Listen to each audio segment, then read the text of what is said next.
Hey folks, I am Kevin Iole, and right now I am with one of the newest fighters in the UFC. This is his UFC debut, but it's not the first time he was almost on a UFC card. I'm with the former Bellator champion, Mike Chandler. On Saturday, January 23rd, he will be fighting Dan Hooker, and what should be an incredible fight on Fight Island as part of UFC 257. Mike, how's it going, pal?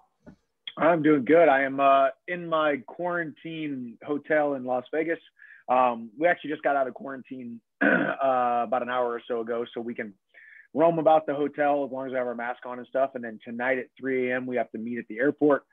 6 a.m. flight, 16 hours to Abu Dhabi to sit in a hotel room for 2 more days. So the age of the coronavirus, fighting in the coronavirus is upon us, and it's still heavily upon us. So. Everybody loves the life of a fighter, right? The glamorous life of a fighter. I know. They have no idea how many hotel rooms we sit in and grocery stores and gyms. That's about it. Yeah, everybody, tells me, hey, I wish I had your job. And I said, yeah, you're in the stands drinking a beer and high-fiving and everything. And I'm sitting there working and on planes and going all over the place. So, exactly. A lot of good about it, but not always perfect. Exactly. So anyways, this is your first official appearance on the UFC card. Obviously, on the Khabib card in October, you trained to be a backup. What was that experience like? Before we get into Dan Hooker, what was that like? You're training for a fight that you're not sure you're going to get. When you look back on it, was it a little strange experience? Yeah, it was a little bit. I wouldn't call it strange. It was just different, and it was definitely just interesting because not only was I the backup, but I knew there was probably a slim chance, if for me to actually step into that octagon, it would have been some bad luck that would have had to befall, the UFC, Khabib or Gaethje, or a combination of all three. So the chances of it happening, I knew were still slim, but I wanted to be a guy who signed with the organization and said yes. I said yes to 3 things. I said yes to Poirier. I said yes to Ferguson. And then when both of those fights kind of fell through, I said yes to being the backup because the UFC, especially in the age of the coronavirus, needs a backup fight, a backup lightweight bout on that card or a lightweight fighter ready to step in. And I wanted to be that guy. So it was interesting. The toughest part was knowing I probably wasn't going to fight and being away from my family and training and putting my body through it. Because a lot of people think, oh, well, all he did was just make weight. Right. But yeah, I made weight. But in order to make weight, to go from 187 down to 155, I gotta go, 8 solid weeks of dieting and training. So it's not like I just showed up and stepped on a scale. So it was an interesting experience to say the least, but it gave me a great opportunity to right away, right out of the gate, show who I was to the UFC brass. Your signing was unusual. UFC doesn't usually sign guys like you, guys that are in their prime, that are considered, at the top. UFC usually brings guys in and develops them, and then, hey, when they're done with them, they sign with Bellator, right? It's not often that it goes the other way. What have you found as you've come over to the UFC that surprised you when you looked at it from the other side? And a second part of that question, Mike, is I saw some fighters are kind of chirping about you a little bit. Why is he getting this special treatment, et cetera, et cetera? And I wonder if that got back to you and how you handled that. That is to be expected, I guess. But yeah, I will say I am extremely thrilled with how the UFC has handled my signing, how they have handled me thus far, how they have taken care of me, how they have, maybe gotten behind me or pushed me. But I think it's also just a testament to the hard work and the body of work, the resume that I have built over the last, this is my 12th year of fighting. I may be new to the UFC, but I'm not new to the sport, like you said in your intro. I think the differences are big. The differences are massive. Coming over here, seeing the way the UFC operates, the high level at which every single one of these employees that make up every single one of these UFC departments, the level at which they all operate, the speed in which they move, the well-oiled machine that is the UFC, you understand why it's one of the biggest sports franchises on the entire planet. You understand right away. The differences are clear and evident right away. But So far, it's been great. And I think it's, what you alluded to as well, me getting some kind of treatment might have definitely worked against me as me coming over. I think other guys have said no to fighting me because of, different perceptions of what they think of ways that I'm being treated or the position that I'm being put in right away. I get it. And I do understand from a fan's perspective, I didn't come in and stomp my feet and slam my fist and start demanding things right away. I just said, hey, give me the best opportunity you possibly can. They wanted to give me a top 5 guy right away. Dana wanted to throw me into that fire right away with a top 5 guy. And that's what they've tried to work on since day one. They've held true to their word. And here we are, top 5 guy on the biggest co-main event of the biggest card of the year. So I couldn't be happier for the opportunity. You're the third that I can recall. Maybe there's more, but I think you're the third former Bellator or lightweight champion that has come to UFC. Will Brooks did it. Eddie Alvarez, who you had a couple of incredible fights with, did it. And I think, mixed success. Eddie won the championship and, was in some of the great fights. Will maybe didn't perform as well as he did in Bellator and people thought he might have done in the UFC. And I'm wondering, first of all, are you surprised by, let's talk specifically Will? You knew him from Bellator very well. Were you surprised he didn't have more success in his UFC run when he went over? I was actually. I was surprised, and I'd be lying if I didn't say I was kind of rooting for him, even though he and I had our tiffs. But I wanted to see him do well. I wanted to, if there's ever a common opponent that you have who goes over to the UFC, or moves up to a different organization, you want to see them do well. I think he had some tough matchups right out of the gate. I think even when you talk about he and my fights, Will beat me. But a lot of it was stylistic. Do I think I'm a better fighter than him? And do I think I beat him 9 times out of 10 if I have the right game plan, if I'm where I need to be mentally, physically, and spiritually? He caught me on A, a bad night the first time, and then B, a bad season of my life the second time, just because of the training scenario I was in, where I was mentally, physically, and spiritually. So styles make fights. You got a guy like Eddie who came in, he lost to Cowboy right away and then was able to put together a string of wins and get that title. And I think that's what's great about mixed martial arts. The fights can end at any moment. That's why people are always on their edge of their seat. Styles make fights. I mean, trust me, I've seen the comparisons to Will Brooks, because Will Brooks beat me. Everybody says, well, Will Brooks had a bad UFC career, so A plus B equals C. Michael Chandler's going to have a bad run in the UFC. But I'm 5-6 years more mature, 5-6 years better. I'm a much more mature, much more happier, healthier, and harder to kill version of myself. So I'm excited to go out there and prove that on January 23rd. I've watched your career with great interest and loved so many of your fights and what you've done. If there's a criticism of you, it's that you get hit a lot, right? I mean, you're a wrestler that can control where the fight goes, and a lot of times, you get in these stand-up wars and you're getting cracked. And against Dan Hooker, he's one of the best in the world, as he proved against Dustin Poirier his last time out. You're fighting a guy that is accurate and hits hard. So let's get you to respond to 2 things. What do you say to people who say your striking defense is lacking, and how do you deal with it? I mean, do you have a wrestling heavy style against Hooker, or do you fight the same way that you fought everybody else? I'm probably gonna fight the same way I fight everyone else. Foot on the gas, coming forward, putting pressure on them, making them feel my power early, and then mixing it up. Touching the legs, which opens up the head, touching the head, which opens up the legs, go to the body. I mean, just make it a full-fledged, full-blown mixed martial arts competition, from every aspect of the sport, from bell to bell. As soon as that octagon door closes, we get after it, I look forward to facing him. He does have some great attributes. He does have a lot of skill, but Kevin, that's why I signed with the UFC. As you said, you've watched my career for a long time. I was in a very comfortable, very secure, much easier life just 6 months ago.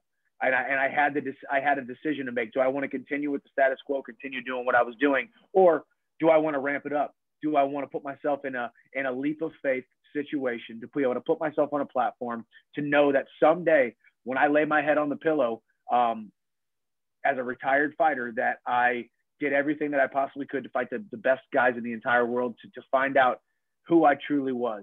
And a fight against Dan Hooker scares me a little bit. It excites me. It gets me pumped up. I'm the underdog. I don't think I've been the underdog since 2011, essentially. Even when as we talked about, even when I lost to Will Brooks, I still came back as a favorite, I believe, just because a lot of people thought it could have went either way.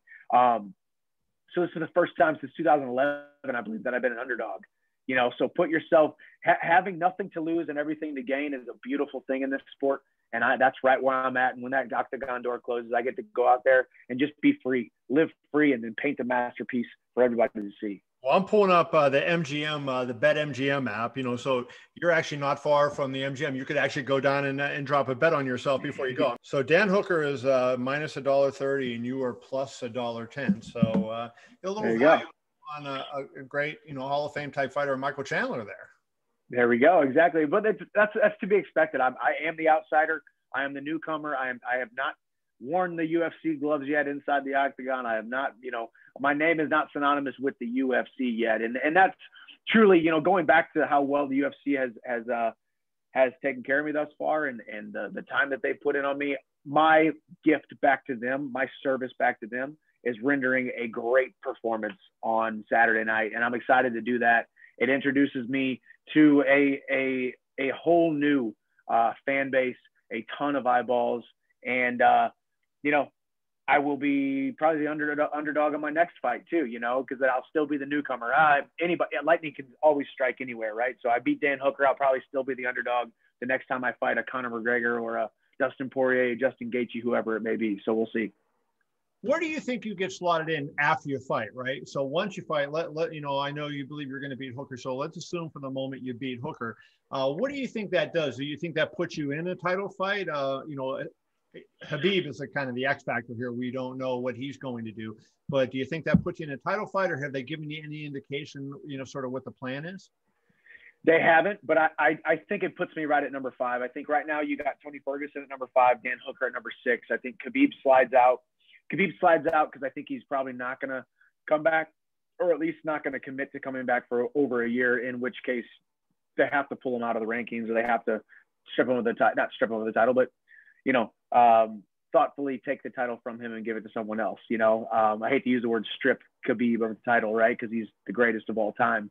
And Tony Ferguson's on a 2-fight losing streak. So I can't see me beating, when I beat Dan Hooker, I can't see me not being ranked ahead of both of those guys. So I think you're going to see Justin Gaethje, the winner of Poirier and Conor, number 2 and 3, Oliveira number 4, me number 5. Interesting.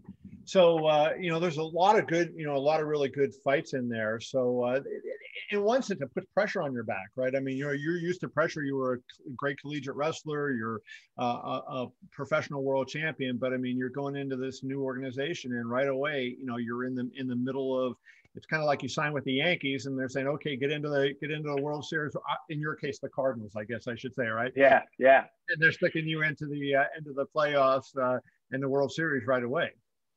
Yeah, no, and it's definitely, but it's definitely awesome. And like I said, I keep going back to it's a humbling experience. I fought outside the UFC for a really long time, and I don't quite think that I got the platform that God put me on this earth to attain, truthfully. And I believe right now I'm right where I need to be at the right time, at the right moment. And co-main event of the biggest card of the year, quite possibly the biggest card of the year. The only thing bigger than a co-main event on a Conor card is actually stepping into the cage against Conor. That's right. The only thing bigger. And truthfully, the co-main event slot could turn right into me stepping into that octagon with Conor by the end of the year. Who knows? But I know it's all right there for the taking. And I also know that great opportunities come to those who diligently pursue greatness. And I've done that now for the last 12 years. Maybe it wasn't against the competition that people wanted to see. Maybe it wasn't in the right cage, in the right setting, under the right promotion, under the right name brand. But I'm in the UFC now, stepping into the octagon against a top 5 guy. And here we are 9 days away. And the stage is set, and 2021 is going to be a big year. You talked about the platform, and I want to ask you that. I mean, what do you want to, do with the platform? We saw, a former college teammate, Tyron Woodley, his last fight, he really, tried to make the Black Lives Matter movement a part of, he answered every question, with saying Black Lives Matter, so he tried to use his platform, as from almost a political standpoint. What is it that, when you talk about the platform and the visibility you get fighting in the UFC, what is it that you want to accomplish with that? Man, for me, honestly, I think my story resonates with a lot of young men, especially around the United States and around the world. It's great to be put on this big platform and fighting on the co-main event of Conor McGregor and Dustin Poirier, rubbing elbows with Conor McGregor, who's got hundreds of millions of dollars now, and Dana White, who's got hundreds of millions of dollars, and all of this huge hoopla. But man, I started as a small guy from a small town who was taught to do small things. My message is for Kevin from Cincinnati, Ohio, or Joe from down outside a small town in Dallas, Texas, or any of these small towns around the entire world where they weren't exactly taught that they could go out there and accomplish great things. Don't leave outside those county lines, because you'll fall flat on your face. And the worst thing that can possibly happen to you is falling flat on your face. And I'm here to tell everybody, falling flat on my face numerous times with the whole world watching has been some of the greatest growth experiences of my life. And that's just my platform. It's who I am.